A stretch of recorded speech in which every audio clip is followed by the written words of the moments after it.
काल संध्याकाळी ऑफिसमधून घरी आल्या नवरोबा थेट किचनमध्ये आले आणि म्हणाले, आज काहीतरी खूप वेगळं, एकदम उलटपालट खायची इच्छा झालीये। मग मी म्हटलं, थांबा, आज तुम्हाला सरळ नाही तर थेट सुरतचा फेमस उलटा वडापावच खायला घालते। कढईत मस्त चटपटीत बटाट्याचा पिवळा मसाला बनवून घेतला। नंतर एका बाउलमध्ये 2 वाटी बेसन, हळद, मीठ, जिरं, ओवा हातांवर क्रश करून घातला।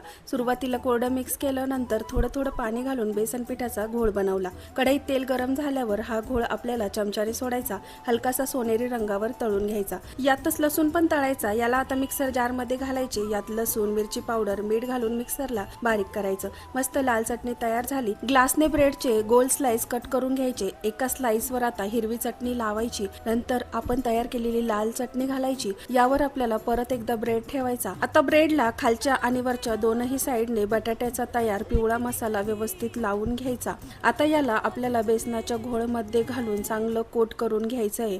आता हे गरम तेलामध्ये सोडायचं आणि गॅस मोठाच ठेवायचा। दोनही बाजूंनी मस्त कुरकुरीत सोनेरी रंगावर तळून काढून घ्यायचं। हा उलटा वडापाव खाऊन नवरोबा खुश। तुमच्याकडे पण अशी फरमाईश करणारे कुणी असतील तर कमेंट करा।